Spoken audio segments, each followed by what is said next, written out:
Muchas gracias a los sponsors. Mi nombre es Juan Manuel Serrano, trabajo en Habla Computing, somos un pequeño estudio de arquitectura funcional. Hacemos trainings, hacemos consultoría y en uno de estos trainings y charlas que hacemos evangelizando sobre la programación funcional, llevando la palabra de la lambda, ¿no?, a todos los sitios donde nos dejan, pues conocí a Javi. Esto fue en un meetup en Let's Go hace un par de años. Así. Y entonces, al término de la charla, en la que solté pues, un rollo de mónadas y test clases y todas estas cosas de quedarse helado, pues Javi me dijo, oye, esto tiene mucho que ver con las arquitecturas hexagonales. Y efectivamente, pues ya me lo habían comentado y entonces, y me lo comentaron más tarde en alguna otra ocasión, en alguno de los cursos, y por entonces pues empecé a rumiar por la posibilidad de hacer una charla conjunta pues en la que enfrentáramos cara a cara, ¿no?, pues, la arquitectura funcional y la programación funcional de las arquitecturas hexagonales. Se lo propuse hace unos meses a Javi, entró como un torito, vamos ahí, me llevo unas cuantas jornadas, hemos discutido un poco, pero bueno, nos seguimos hablando. Y bueno, hemos discutido de la independencia de Cataluña y del gobierno mundial, nos seguimos hablando, así que yo sabía que la charla al final se iba a hacer. Bueno, pues os explica Javi ahora un poco el contenido. Bueno, a ver, que esto va a ser un poco complicado. Vale, buenas, soy Javi, estoy en Codely TV, canal de YouTube, formación, cursos y esas cosas, y como ya ha introducido Juanma, no me voy a extender más, vamos a ver lo que trata esta sesión de hoy.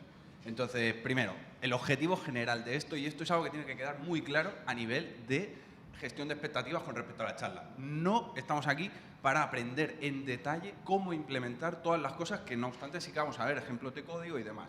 Pero estamos aquí para simplemente repensar cómo hacemos software. Es decir, está enfocada principalmente a alguien pues, que tradicionalmente ha desarrollado con tecnologías o con paradigmas orientados a objetos y que simplemente pues, quiere ver un poquito qué cosas hay más allá de la orientación a objetos o cómo podríamos hacer las cosas de manera diferente. En términos de gestión de errores, pues excepciones, ¿qué vamos a hacer si no? Pues ostras, hay muchas más cosas ahí. Pues vamos a ver ejemplos. Temas de comportamiento, ¿dónde lo metemos? Pues en modelos de dominio, etcétera, etcétera, etcétera. Vamos a ver otros posibles enfoques basándonos en técnicas más usadas tradicionalmente en paradigmas funcionales. Entonces, simplemente revisitar las técnicas para solventar los mismos problemas de siempre, pero de maneras diferentes, sobre todo encarados a la modularidad, a mayor abstracción y mayor modularidad. Entonces, ¿cuáles son los contenidos? Ahora sí. Primero, primera parte de principios de diseño a nivel de arquitectura de software. Vamos a hablar a nivel de primera parte a nivel de arquitectura de software y tal, y segunda parte a nivel de detalles de implementación con ejemplos de código y tal, con lo cual en la primera parte no sufráis, que veremos código, todo está controlado. Entonces, primera parte, concretamente, lo bajaremos al terreno comparando una arquitectura tradicionalmente entendida como orientada a objetos, que es la arquitectura hexagonal, y básicamente, y esto es importante también, lo que compararemos no es cómo hacer arquitectura hexagonal de libro purista, no, es lo que yo personalmente y en los equipos en los que he trabajado sobre todo, he aprendido a entender como arquitectura hexagonal. Y por la parte de arquitecturas funcionales, 3/4 de lo mismo. No es que todas las arquitecturas funcionales sean así, sino que es lo que Juanma, en su experiencia, ha aprendido a entender como arquitecturas funcionales. Entonces los compararemos frente a frente sin bajar al nivel de detalle de implementación. Luego sí que bajaremos y hablaremos en términos de modelado del dominio, hablaremos en términos de implementación de esas capas que veremos a nivel de arquitectura y a nivel de gestión de errores. Entonces, esos son los 3 principales puntos con los que vamos a intentar ver otros posibles enfoques. Eso no quiere decir que tengamos que entenderlo, porque tú ves este menú del día y dices, hostia, estos tíos se van a pasar de tiempo, puede ser. Sí. No. Eso, hasta ahí correcto, pero sobre todo, muchas cosas y han tirado de petarse el mantra de menos es más y van a saco con la presentación y esto va a ser un caos. Correcto, lo hemos hecho, pero ¿por qué?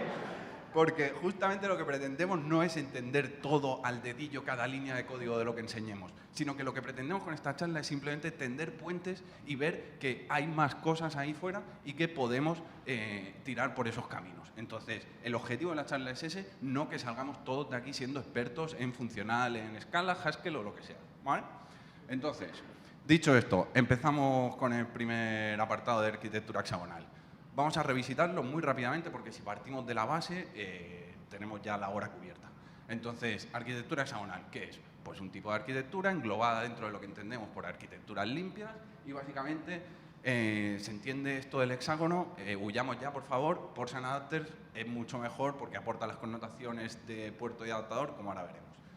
Lo de hexágono, no, lo de las 6 caras no tiene ningún sentido a nivel de que hay 6 puertos o hay 6 nadas. No, entonces nos quitamos ya lo del hexágono, Ports and Adapters y tiramos millas. Entonces, ¿qué capas tenemos? ¿Qué capas se definen en la arquitectura hexagonal? Primero, infraestructura, todo lo que toca input-output, adaptadores de vendors externos, etc. Segundo, aplicación, todo lo que son nuestros casos de uso de nuestro sistema. Y tercero, y en el punto central, el dominio. Es decir, todo lo que son servicios con nuestra lógica de nuestro negocio, modelados de nuestras entidades, etc. Y, importante, hay una regla de dependencia en estas 3 capas, que va de fuera hacia adentro. Es decir, las peticiones las recibe la infraestructura, el controller de turno del framework de turno. Este controller, ¿qué hace? Pues llama al application service para poder ejecutar el caso de uso. Y ese application service lo que va a hacer es invocar, instanciar elementos del dominio para poder hacer el new de user y hablar con el repositorio siempre a través de una interfaz de dominio que ahora veremos. Entonces, esa es la regla de dependencia de fuera hacia adentro. ¿Por qué? Y ese es el punto importante. Porque lo que queremos asegurar es la cambiabilidad. Es decir, que yo cambie cualquier pieza de esta capa externa de infraestructura y nada de lo que hay aquí dentro cambie. No tenga que modificar mis casos de uso porque paso de enviar los emails con SendGrid a enviarlos con Mandrill. Lo único que cambia es el adaptador que inyecto a través del principio de inversión de dependencias, inversión de control en esa interfaz. Perfecto. Esto, cabe destacar, la diferencia con algo tradicional como la Layer Architecture es que el Layer Architecture en el centro pone la base de datos. Típico tutorial primerizo de Ruby on Rails que vemos con Active Record, que los modelos son los que tienen el método estático find para irse a base de datos. Entonces, huimos de esto, huimos del acoplamiento entre nuestro dominio y la base de datos y lo invertimos a través de la interfaz aplicando el patrón repositorio. Voy muy rápido porque lo que interesa de la charla es centrarse en la parte final, ¿vale? Todo esto es un repaso rápido para tener un poco de contexto. Ok, entonces aquí vemos frente a frente Layer Architecture y hexagonal y lo que vemos que chirría más la diferencia, a pesar de que ambas sean arquitecturas limpias, es el tema de qué ponemos en el centro. Entonces, en el centro aquí estamos poniendo el dominio, eso es lo que queremos que no se pervierta por toda esa infraestructura y eso es lo que luego veremos, cómo ir un paso más allá de lo que las interfaces tradicionales y monolíticas que definimos en Java, PHP y demás lenguajes, ir un paso más allá con esas interfaces para evitar leaks de infraestructura en nuestro dominio. Entonces, todo esto se lleva muy bien con el Domain Driven Design, es lo que escoge como arquitectura central. ¿Por qué? Porque en el centro está nuestro dominio. Entonces, ahí sale el seal of approval de ellas. Vale, flujo de petición. Muy sencillo. Tenemos un controlador HTTP, una API, perfecto. Nos llega la petición GET, ¿a dónde va? Al controlador. El controlador, hemos dicho, instancia el caso de uso y lo llama. Oye, registra este usuario.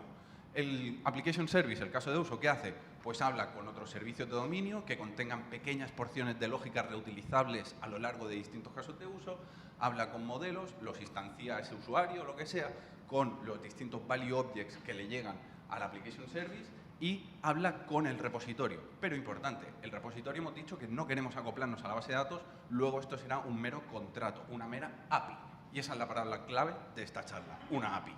Entonces, esa API es una interfaz que se ve implementada por una implementación de infraestructura, MySQL con Hibernate, lo que sea. Pero ese es el adaptador para el tercero, que vive en la capa de infraestructura. La leyenda de colores corresponde con las capas que veíamos antes. Todo esto, ¿por qué? Todo esto viene por tolerancia al cambio, de que yo pueda cambiar la implementación, y por testeabilidad. Yo quiero que mis tests unitarios no vayan a la base de datos para que corran rápido. Pirámide de test, respetarla, una suite de test tiene que correr rápido, promover integración continua, habilitarla, etc. Entonces, mis tests unitarios doblarán, moquearán esta implementación a través de este repositorio. Aquí habrá un test unitario a nivel de integración, es decir, comprobará únicamente que el repositorio para MySQL hace lo que tiene que hacer y, por encima de todo, habrá el test de aceptación que simulará la petición al controlador y que comprobará que haya el 201 created y opcionalmente iremos a base de datos. Podríamos entrar a discutir si eso es un test de aceptación o no, si se va a la base de datos, ya no es caja negra, pero es algo crítico, esa discusión la dejamos para luego en la comida y la tenemos si queremos. Perfecto. Entonces, lo importante de todo esto, ports and adapters. Aquí tenemos el puerto, la interfaz, la API y aquí tenemos el adaptador, la implementación. Entonces, esto es en lo que se basa arquitectura hexagonal. Punto. Perfecto. Entonces, si sustituimos este ejemplo agnóstico del detalle concreto por un ejemplo concreto realista, podríamos tener aquí lo que sería la clase Video Post Controller, acoplándose en el nombre, en el naming de la clase, a que es un post HTTP. ¿Por qué? Porque este es el controlador que me sirve como punto de entrada para HTTP. Luego está bien ese acoplamiento a nivel de naming. Tenemos el video creator como caso de uso, tenemos el vídeo por aquí como entidad, tenemos el video repository sin el sufijo interface para forzarme a que el naming del adaptador me especifique explícitamente por qué es un adaptador y no la interface. Y aquí tenemos, en este caso, la implementación con Duby, una librería para MySQL. Ya está. Entonces, nuevamente, por an adapter. Y esto no es más que Solid llevado a nivel de arquitectura de software. Hemos aplicado el principio de inversión de dependencias, hemos aplicado SRP y punto pelota. Perfecto. Todo lo demás, temas de eventos de dominio, temas de CQRS, temas de event sourcing, eso es opcional. Con lo cual, keep calm, son pasos adicionales, vamos a calmarnos y, de momento, conformémonos, si queremos, con tener algo, una arquitectura así, siguiendo el mismo patrón, luego ya va a ser mucho más mantenible, tolerante al cambio y testable. Entonces, ahora ya sí, nos vamos en el menú a funcional y os dejo con Juanma. No te enrolles, Juanma, no te enrolles, te vas a enterar. Vamos a ver, ¿qué tiene que decir la programación funcional a nivel de arquitectura? Bueno, pues vamos a pedir ayuda al Andaman. ¿Alguien conoce al Andaman? Sí. Este señor es Philip Butler, es uno de los diseñadores de Haskell. Es el responsable de que se hable de mónadas en el mundo de la programación, es el inventor de las type classes y es bueno, pues uno de los gurús de la programación funcional. ¿Qué dice el señor Butler sobre los lenguajes funcionales? No dice más ni menos que un galimatías, y es que un lenguaje funcional no es más que un DSL para programar DSLs. ¿Vale?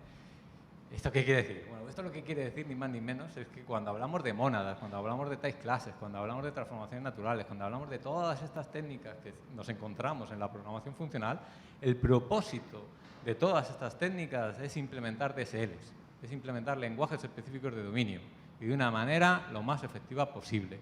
Por lo que nuestra arquitectura, la arquitectura de nuestra aplicación, ¿vale?, está modularizada, desde un punto de vista funcional, está modularizada en términos de DSLs. DSLs, por ejemplo, como SQL. ¿Vale? Si estamos haciendo una aplicación típica de microservicios, uno de los DSLs con los que vamos a trabajar más probablemente va a ser SQL. Tenemos un servidor de base de datos, ¿vale?, y tenemos SQL, que es el lenguaje con el que nosotros programamos ese pequeño servidor, ¿vale? Pero tenemos también HTTP, tenemos un servidor web y el lenguaje con el que damos instrucciones a ese servidor web para cada cosa es HTTP. En nuestra aplicación, estos serían DSL de infraestructura. En nuestra aplicación, ¿qué es lo que vamos a tener? En nuestra aplicación vamos a tener el DSL de repositorios, ¿vale?, para acceder a los datos de una manera adecuada en nuestro dominio, el DSL de casos de uso, etcétera, etcétera, ¿vale? ¿Qué tiene que ver esto con las arquitecturas hexagonales? Bueno, pues la relación está muy clara si tenemos en cuenta que los puertos, ¿vale?, pueden entenderse simplemente como DSLs, o que los DSLs, una manera de implementar los DSLs es mediante puertos, mediante APIs. ¿Vale? ¿Y qué son los adaptadores? Pues los adaptadores son simplemente el código que nosotros utilizamos para compilar esos DSLs a otros DSLs de un nivel de abstracción más bajo. ¿Vale? Entonces, nosotros tenemos nuestros controladores desde nuestro punto de vista, el controlador y las rutas, el fichero de rutas, ese es el código, es un adaptador de la API de HTTP. El ORM y todo el código que utilizamos para implementar nuestros repos sobre SQL, eso también es un adaptador, ¿vale? Y así con el resto también de puertos. Todos los DSLs que vamos a tener van a ser los puertos, ¿vale? Los adaptadores van a ser esos intérpretes de esos DSLs, ¿vale? Esa es la filosofía. Desde esta filosofía, ¿vale?, todo, ¿vale?, van a ser o bien puertos o bien adaptadores, ¿vale?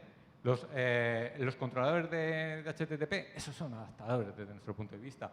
No, vamos a tener también una API, vamos a tener también un puerto para los casos de uso, ¿vale? Y esa API, casos de uso, se va a implementar de una manera particular sobre repos, pero podría implementarse de otra manera, etcétera, ¿vale? Entonces, las diferencias que hemos visto con la arquitectura que os ha contado Javi de puertos y adaptadores y la que contamos aquí, ¿vale? Es, por ejemplo, pues que este video creator del que habla él, nosotros lo consideramos como un adaptador y realmente nosotros añadimos una API nueva, nosotros incluimos en la figura HTTP como un puerto y esto es un adaptador. Las diferencias tampoco van mucho más allá, ¿vale? Yo creo que lo esencial, ¿vale? Es que hay un grado de acuerdo muy grande entre las metas, los objetivos de las arquitecturas hexagonales y los objetivos que persiguen las arquitecturas funcionales. ¿Por qué? Pues porque lo que persiguen las arquitecturas funcionales es tener más desacoplamiento. Cuando modularizamos nuestra aplicación en base a distintos DSLs, el objetivo, ¿vale?, es que las distintas responsabilidades queden encapsuladas, queden paquetizadas en DSLs, ¿vale?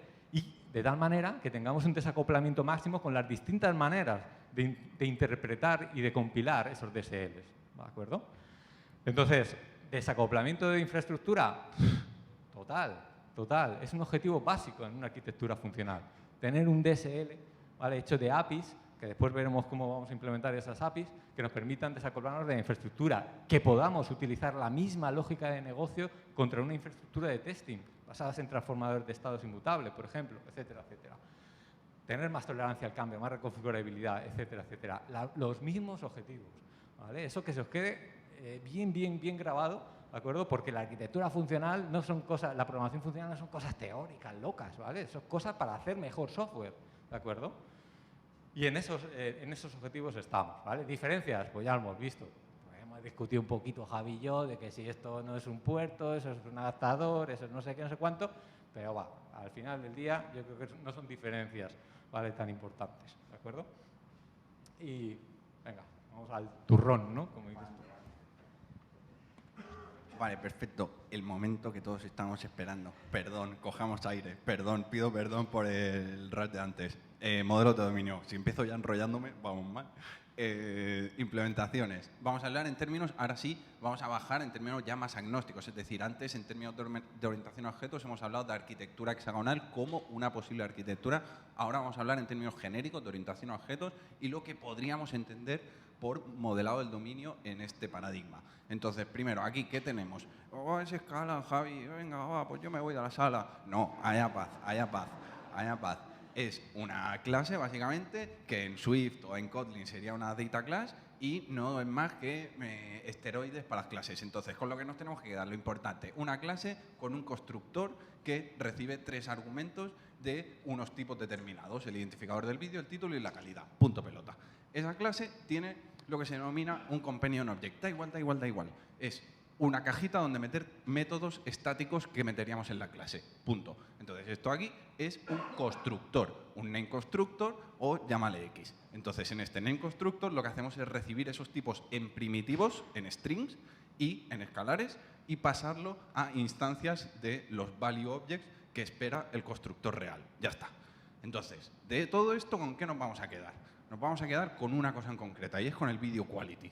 Entonces, vamos a ver esa clase que hay para rascar un poquito. Si entramos dentro de esa clase, lo que veremos es esto. Nuevamente, una clase que modela un atributo privado de clase que es el value, con su getter y setter, con su getter, y este value es un entero. Punto. La calidad se modela con un entero, de lo que sea. Y importante, hemos dicho que estamos en orientación a objetos. Luego, el mantra de la orientación a objetos, cuando todos estamos en primero de la vida, nos enseñaron que es orientación a objetos, encapsular datos y comportamiento.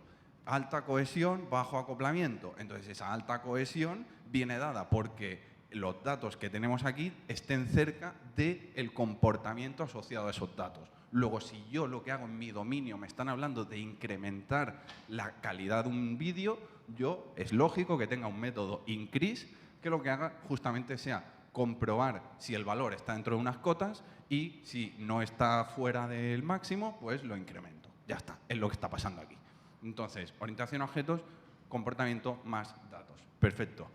¿Por qué el método increase y no el setter de turno o el atributo público? Pues simplificar la API que expone esta clase, tener semántica del dominio y tener inmutabilidad en nuestros value objects. Perfecto, seal of approval. Ok, para adelante con esto.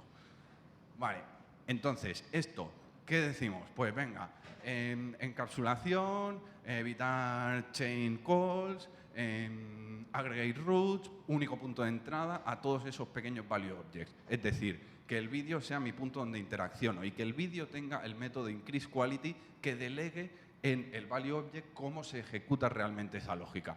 Perfecto, pues para adelante con esto también, más uno, más mola.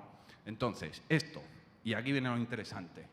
Si tuviéramos que dibujar el diagrama de secuencia de lo que pasa por aquí debajo, ¿cómo sería?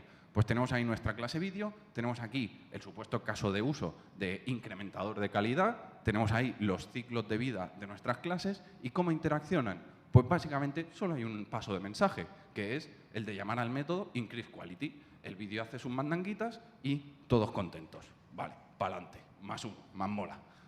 ¿Dónde está el comportamiento, por tanto? ¿Dónde está la pelotita? Pues en la clase vídeo. Todo correcto, todo lo entendemos. ¿Por qué? Porque esto es la evidencia de que hemos modelado ese comportamiento donde están nuestros datos. Perfecto, modelos de dominio ricos, aplicamos Teldonas, Seal of Approval, para adelante. ¿Cuál sería la alternativa? Getters y setters a saco. Nuestros modelos de dominio son cajas de datos, son DTOs. Eso ya huele mal, antipatrón. Entonces, ¿por qué? ¿Cómo sería el flujo de ejecución, el diagrama de secuencia de esto? El caso de uso le pide la calidad al vídeo, el vídeo se la da, entonces el caso de uso incrementa eso teniendo en cuenta la cota superior y todo lo que decíamos, y finalmente le hace vía setter la modificación del estado a ese vídeo. ¿Qué pasa? ¿Dónde está la pelotita ahora? Pues la pelotita ahora está en el caso de uso. Nuestros modelos de dominio han dejado de ser ricos en comportamiento y hemos trasladado toda esa lógica a capas de servicio. Perfecto. Entonces, aquí tenemos la comparación de los dos diagramas de flujo donde se evidencia ese traspaso del peso de la lógica. Entonces, ahora vamos a ver otras posibles alternativas en funcional. Bueno, nosotros compramos, en funcional nosotros compramos que el peso de esa lógica, ¿vale?, se encuentre donde tiene que estar, que es en la capa de dominio, ¿vale? Que nosotros esa lógica no va a ir a los servicios, ¿de acuerdo? Pero entonces, ¿cómo lo hacemos? Bueno, pues la diferencia en la programación funcional principalmente es que ese mantra de el mantra de datos más comportamiento, ¿vale?, y encapsulados en un objeto, eso no lo compramos. Nosotros el acoplamiento lo vamos a hacer a comportamientos, ¿vale? Y estos comportamientos entenderlos como APIs abstractas, APIs que definen el comportamiento de una manera abstracta. Después ya se verá, ¿vale?, cómo se implementa este comportamiento. Ahí al final nos harán falta datos, nos hará falta estado, ¿vale? Pero el acoplamiento, ¿de acuerdo?, no es sobre clases que encapsulan estado más comportamiento, es única y exclusivamente sobre las APIs abstractas que definen el comportamiento, ¿vale? ¿Cómo implementamos estas APIs en programación funcional? Bueno, pues con lo que se denominan type classes. Vamos a ver, ¿qué es lo que tenemos aquí? Aquí lo que tenemos es un video behavior. Aquí lo que tenemos, ¿vale?, es la clase de los tipos, ¿vale?, que exponen este comportamiento. Tipos, ¿vale?, pues que van a tener asociado una calidad máxima, una calidad mínima, ¿vale?, y tipos para los que nosotros podemos incrementar la calidad de sus objetos, ¿vale? Entonces, repito, esto es la clase, esto no es una clase de objetos, esto es una clase de tipos, ¿vale? Clase de los tipos, ¿vale?, que exponen el comportamiento que nosotros esperamos de un vídeo, ¿vale? Y eso es una API, ¿de acuerdo? Entonces, ¿qué es lo que vamos a hacer con esta API? Pues lo que hacemos, ¿vale?, con las APIs cuando estamos programando orientado a objetos. Lo que hacemos es, nosotros definimos una API, ¿de acuerdo?, con un comportamiento abstracto, ¿de acuerdo? Después hacemos lógica, que se implementa sobre esa API, instanciamos las APIs y después componemos la lógica genérica con instancias particulares, ¿de acuerdo? Entonces, ese patrón de la orientación a objetos, de API, lógica, instanciaciones y composición, ¿de acuerdo?, lo vamos a seguir manteniendo. La diferencia es que vamos a trabajar con otro tipo de APIs, ¿de acuerdo? No vamos a trabajar con interfaces abstractas convencionales, vamos a trabajar con APIs que están parametrizadas con respecto a cualquier tipo T. ¿Y eso qué me ofrece? ¿Eso para qué sirve? ¿Para qué sirve que tengamos una API parametrizada con respecto a un tipo T cualquiera? Bueno, pues sirve, por ejemplo, para poder implementar esa funcionalidad sobre tipos sobre los que no tengamos control, tipos que a lo mejor pertenecen a una librería, ¿de acuerdo?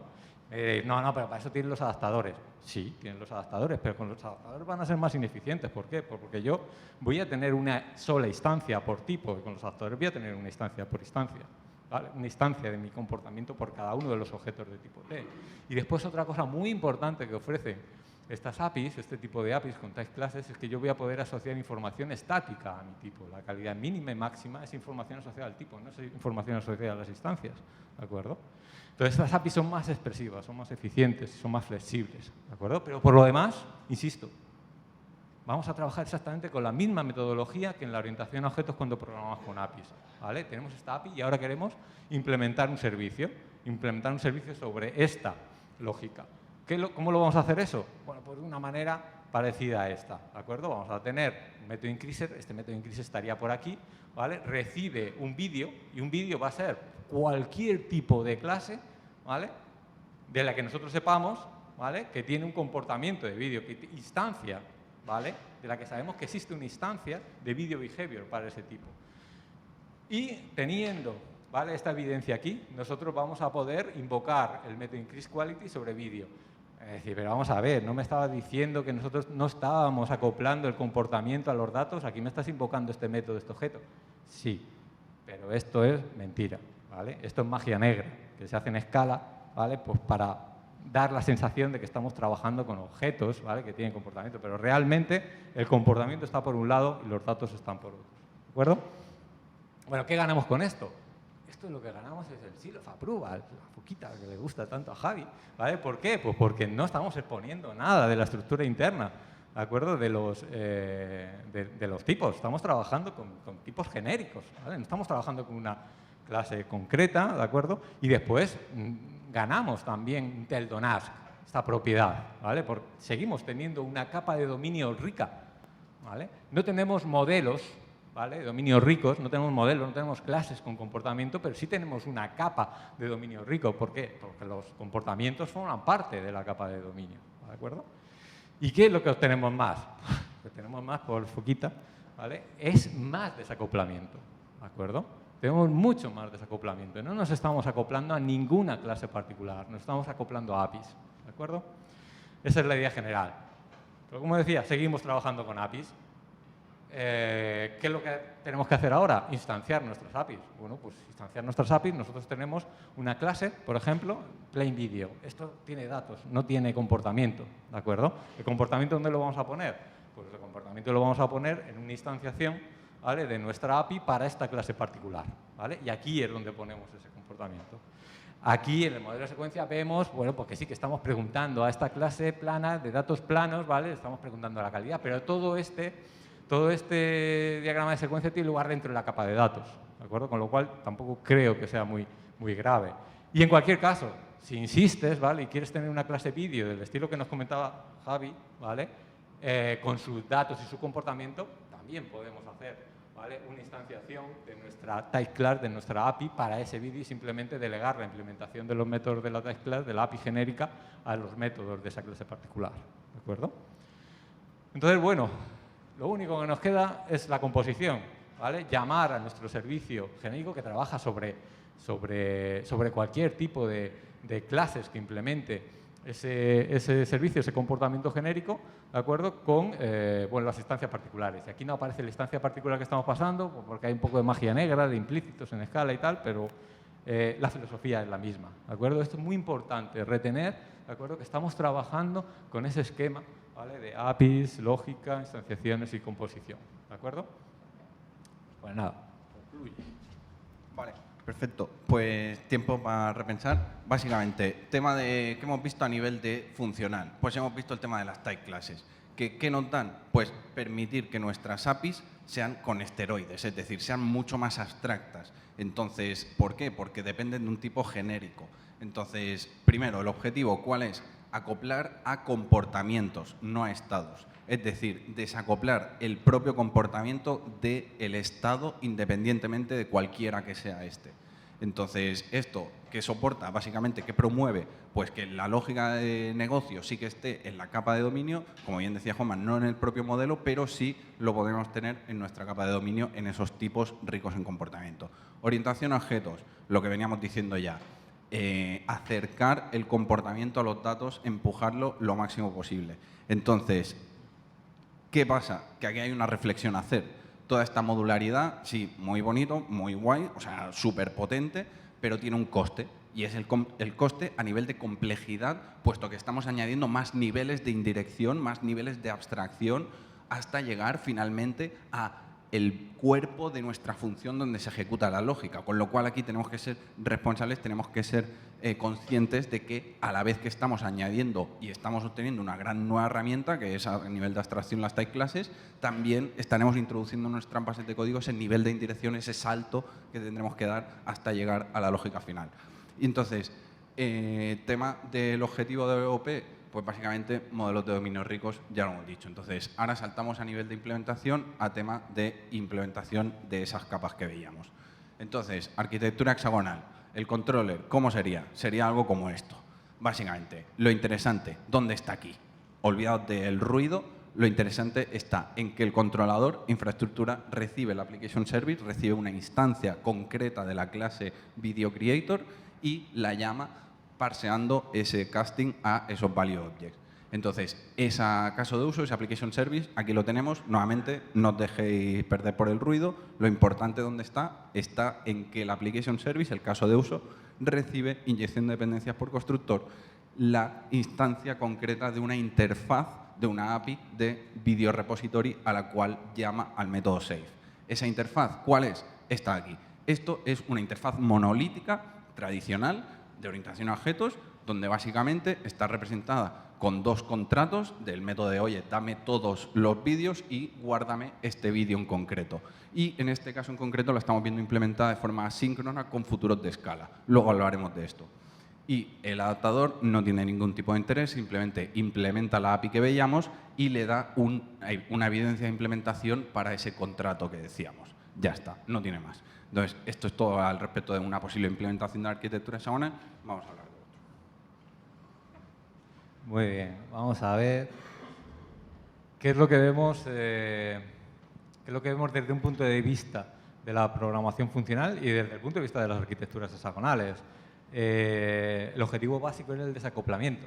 El objetivo es que nuestros puertos, ¿vale?, nos protegieran frente a cambios en la infraestructura, ¿vale?, y que los adaptadores se encargaran, ¿no?, de hacer esa implementación de los puertos, pues una infraestructura de tal tipo o de tal otra. ¿Qué es lo que vemos aquí? Aquí lo que vemos, ¿vale?, es que parece que no hay acoplamiento, pero sí que hay acoplamiento, porque si veis aquí este futuro es una manera particular de acceder a nuestros datos mediante una computación asíncrona, ¿de acuerdo? Es una forma particular, ¿de acuerdo? Perfectamente, en vez de utilizar futuros, podríamos haber utilizado, ¿vale?, lo que se llama la mónada IO de CATS, otra librería. Hay un montón de formas de hacer computación asíncrona en el ecosistema de escala. Los futuros son una de ellas, pero hay otras formas. ¿Qué pasa si de repente queremos cambiar esa forma? ¿Qué pasa si de repente hemos hecho nuestros APIs con futuros y de repente queremos, vale, venga, vamos a empezar a utilizar el IO de CATS, ¿vale?, o el task de escala Z? ¿Qué es lo que pasa, chicos? Que hay que refactorizar toda la lógica que tengamos sobre esos puertos. Y dices tú, bueno, pues no menciono ni CATS de IO ni el futuro y hago una implementación de este estilo. ¿Qué pasa aquí? Pues que aquí lo que vamos a tener única y exclusivamente son implementaciones síncronas. No podemos instanciar esta API síncronamente, ¿de acuerdo? Entonces, ¿qué es? ¿A dónde nos llevan todas estas APIs? Pues a que tenemos goteras, ¿vale?, en nuestras APIs, ¿de acuerdo? Tenemos unas goteras de infraestructura. La infraestructura se nos ha colado en nuestras APIs, se nos ha colado en la lógica de negocio, ¿de acuerdo? Entonces, ¿cómo solucionamos este problema, ¿vale?, desde el punto de vista de la programación funcional? Bueno, pues lo que tenemos que hacer es llamar al lambda-man, claramente, ¿no? Llamamos al lambda-man. Lambda-man. Vale, pues aquí viene el lambda-man. Y lo que nos dice el lambda-man, ¿vale?, es que lo que hay que utilizar de nuevo son type classes, ¿vale? Pero no type classes cualquiera, type constructor classes. La solución es muy sencilla. Lo que tenemos que hacer simplemente es que si en un lado teníamos futuros, en otro lado teníamos IO, en otro lado teníamos, por ejemplo, un transformador de estados, lo que sea. Ahora lo que vamos a poner es un parámetro P. ¿Y P qué significa? P es este parámetro de aquí. ¿De acuerdo? Que hay un corchete, un subrayado, otro corchete. Madre mía, escala, qué sintaxis tiene, más bonita, ¿eh? Bueno, pues esto significa simplemente la forma particular con la que nosotros vamos a acceder a nuestros datos, ¿vale? Es el tipo de computación. puede ser una computación asíncrona, puede ser de tal tipo, de tal otro, puede ser un transformador de estado cuando estemos haciendo testing unitario, etc. Pero nosotros nuestra API la definimos para que valga para cualquier tipo de computación, ¿de acuerdo? Entonces, esta API es una type class. Aquí lo que estamos haciendo es definir la clase de computaciones con las que nosotros podemos acceder a nuestros datos de vídeo, ¿vale? Exactamente igual que antes, cuando definimos Quality Behavior como una type class que representaba los tipos de objetos que podían exhibir el comportamiento, ¿vale?, de un vídeo. ¿De acuerdo? Pues esto es otra type class, es una API. Y como toda API, ¿de acuerdo?, pues se puede instanciar, ¿vale? La tendremos que instanciar. La lógica de negocio la implementaremos sobre estas APIs, habrá composición, etcétera, etcétera. Pero es una API, ¿de acuerdo? Y es una API, pues, que es mucho más flexible, ¿vale? Es una API que va a poder tener más instancias. Y es una API que si nosotros de repente queremos trabajar con un tipo de infraestructura distinto, pues la lógica de negocio no va a haber que cambiarla, que es de lo que se trata, ¿de acuerdo? Entonces, nada, pues la implementación de esta API para los futuros podría ser exactamente la misma que teníamos antes. Si nosotros queremos hacer la implementación para I/O, ¿vale?, de la librería CatchEffect, la haríamos igual. E incluso podríamos hacer una implementación de esta API genérica para cualquier mónada, ¿vale? Para cualquier tipo de computación que se pueda combinar imperativamente. No es más que eso. Las mónadas no son más que computaciones con las que podemos hacer programación imperativa, ¿de acuerdo? Y nada, esto es lo que se trataba. Así es el asunto de las APIs y de las interfaces en la programación funcional y cómo se utilizan las type classes. ¿Qué es lo que nos ofrece?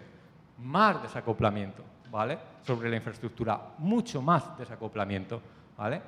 Parece que no nos estamos comprendiendo. Cuando estamos haciendo una API inocente como una interfaz abstracta convencional, parece que no nos estamos acoplando. Si ahí no aparece futuro, ni aparece I/O, ni aparece nada. Sí, nos estamos acoplando a tipos de computaciones síncronas. Si aparece la palabra futuro, pues no te cuento, ¿vale? Entonces, las type classes nos ofrecen esa capacidad.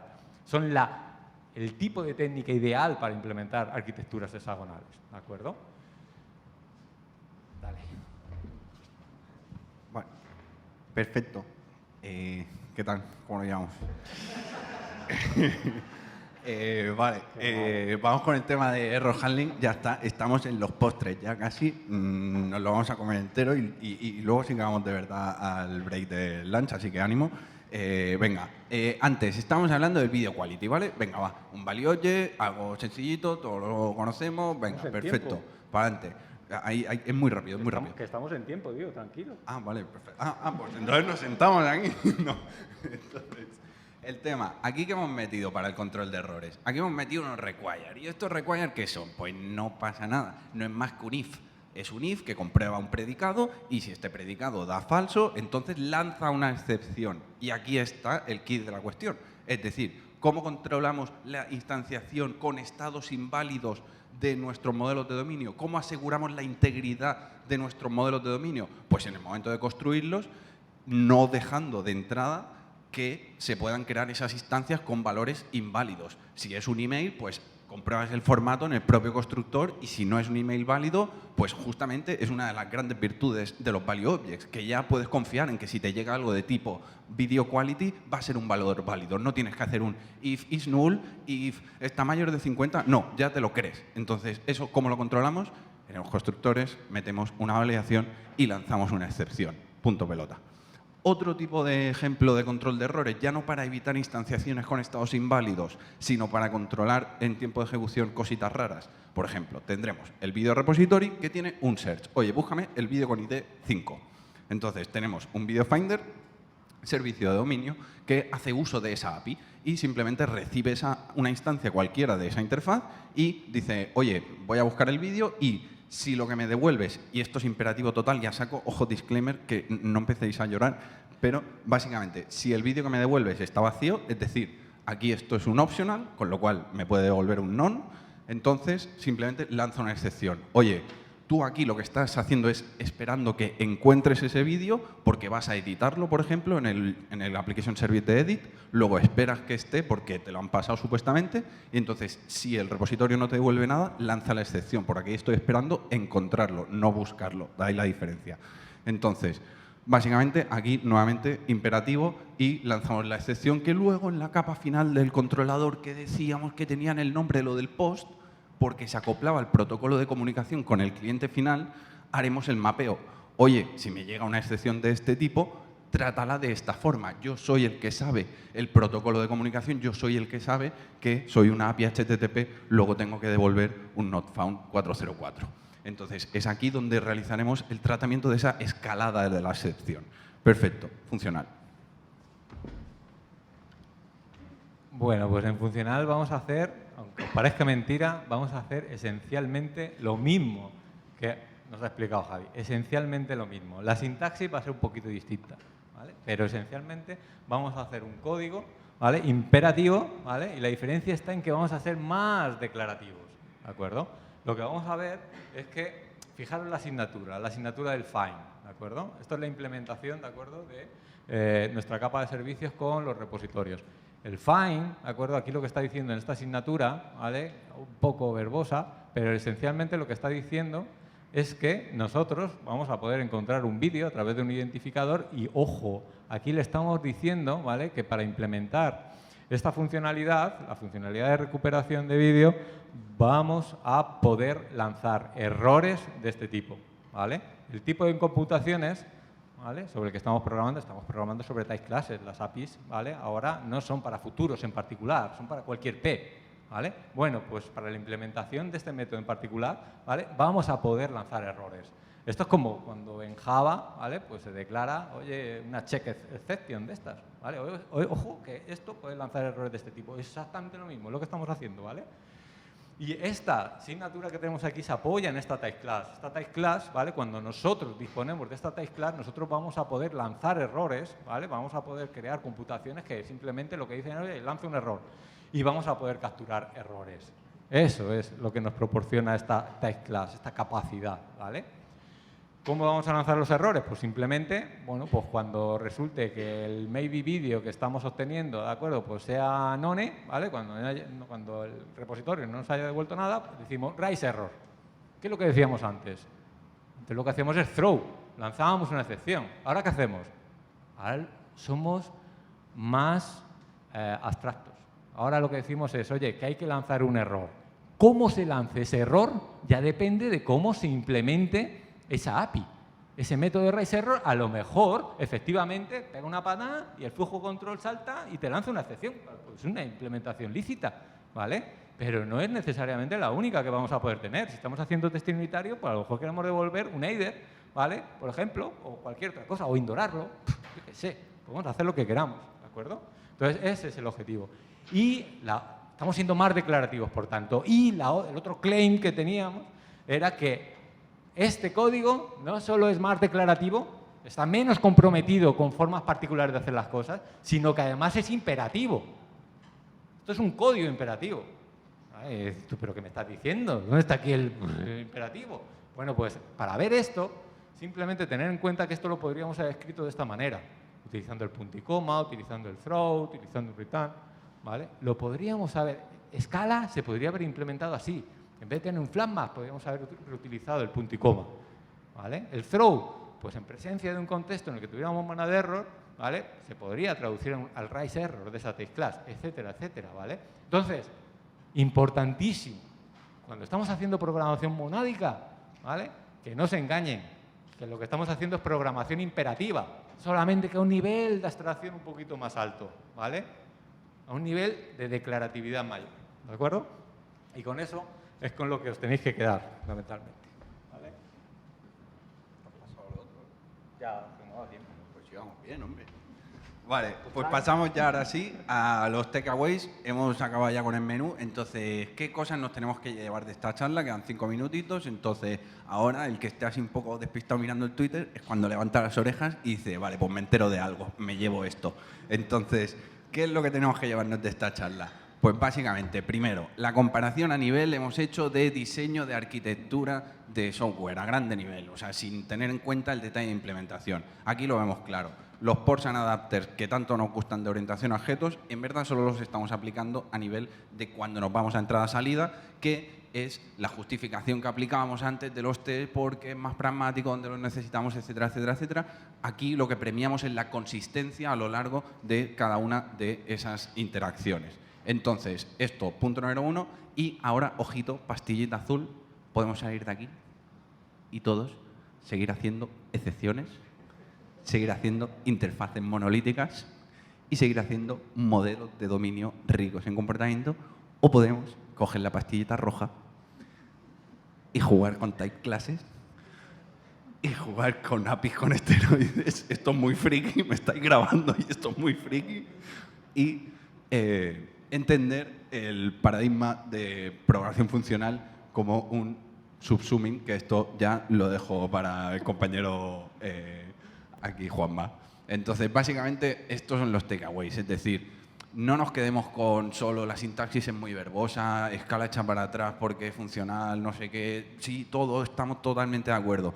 Pero es que, tío, es que hay un mundo ahí fuera, tío, que es súper interesante explorar. Entonces, sea en la forma que sea, Scala, Kotlin con Arrow, o ahora están metiéndolo nativo, explorémoslo. O sea, en la declaratividad, lo expresivo, lo explícito de tener un contrato que sé que me devuelve un header, que bien es el vídeo que ha encontrado, o un error, le da 100.000 patadas a una excepción escondida en el body del método, que no veo en el contrato, que no es por tiempo de compilación. Entonces, eso es un hecho, eso es objetivo. Entonces, también ahí pues, tendríamos que saber explorar ese tipo de cosas. Y ya está, Moninfo.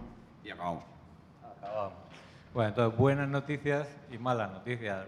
Malas noticias, pues que la verdad es que hay un huevo de cosas por aprender, ¿vale? Hay muchísimas cosas de Mona, de aplicativos, transformaciones naturales, yo qué sé.